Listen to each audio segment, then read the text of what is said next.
We ask professional golfers, what has been your biggest life lesson and how did that help you become an elite golfer? Hale, thanks for joining us today. As I mentioned, we're asking players this question and pose it to you. What has been your biggest life lesson? Well, as I said earlier, and I'll do it here on camera too, that's a tough question, and one which I don't think you ever come up with the right answer. But let's put it this way: my father tried to instill to me a long time ago that once you start something, see it through. Good or bad, you need to see it through. Don't quit. In other words, unless there's some obvious reason to do it. But just because it may be uncomfortable, or just because it may be difficult, maybe it's not what you thought it would be. But see it through, because at the end you'll be rewarded either with that goal that you're seeking, or the experience from having done it will set you on a better trail for future decisions. So, and that kind of comes to root to me because of a tournament in which I was playing once upon a time. I think it was around 1976 or so, and I had played a lot of tournaments in a row, and I was kind of tired. I'd never withdrawn from a tournament other than the birth of our son. And I had a bad first round, and I thought, oh man, this feels like the time to quit. And I inquired what the withdrawal procedure was, and okay, so I started to go in, clean out my locker. It just didn't feel right. And I could just feel my father sitting right here on my shoulder. And I thought, well, one more day, missed the cut, then my conscience is cleared, okay. And I go out the next day, and I hit a really low round. I have a great weekend. I end up tying for the tournament. I win in a playoff the following day. So here I go from almost leaving town, winning the tournament, just because I stuck in there. So that to me proved one of those life lessons: just don't give up.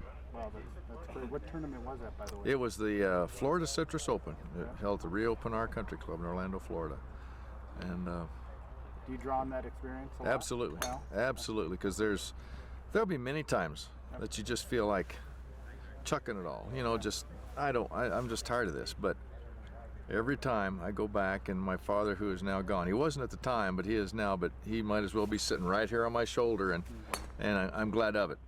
Of all the things that I learned from my parents and my father, that's probably been the one that's applied the most to me, simply because it encompasses so many things. And there have been many times you kind of want to turn your back on something, simply because I'm tired. Some lame excuse, right. but see it through, and it really reaps dividends. And I guess that really applies to golf also, in that golf is so much about perseverance and overcoming challenges. It is. Every day is different. As I go back to this example of, I shoot 74 or 6, whatever it was, on a low-scoring golf course, and I come back the next day and shoot 64, and pair it with a couple of 66s on the weekend. Just shows you, here you are one day, here you are the next. A couple of weeks ago, I was at the U.S. Senior Open 78 on the first round. I shot 67 the final. And like, to your point, every day's different, and you have to persevere somehow. And another question, wasn't planning on asking this, but you shoot 78 one day, say 66 the next.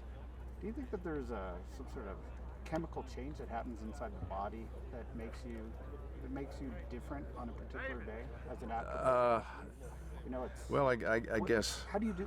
Why does that happen? I don't know. I think some people just get upset. Some people, this is a family show, so we won't discuss. Right, this is just for me, actually. Sorry.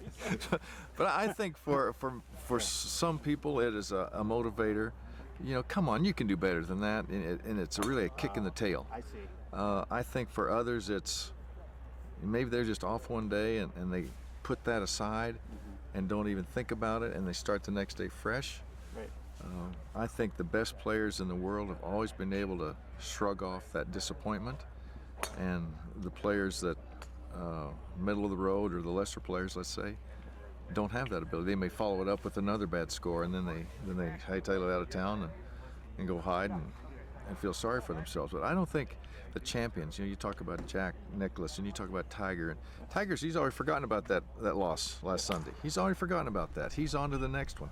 The great people of any following, whatever it may be, they forget It's just like they say in football, you have a short memory as a defensive back. Well, you have to have that.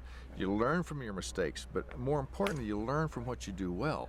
And that's what those people do, and that's what you have to do in golf. You have to have a short memory and remember the good, just touch on the bad, but come back to the good, because that's what propels you forward, and that's what the great champions have always done. Thank you, Hale. Appreciate your time. You bet. Thank you.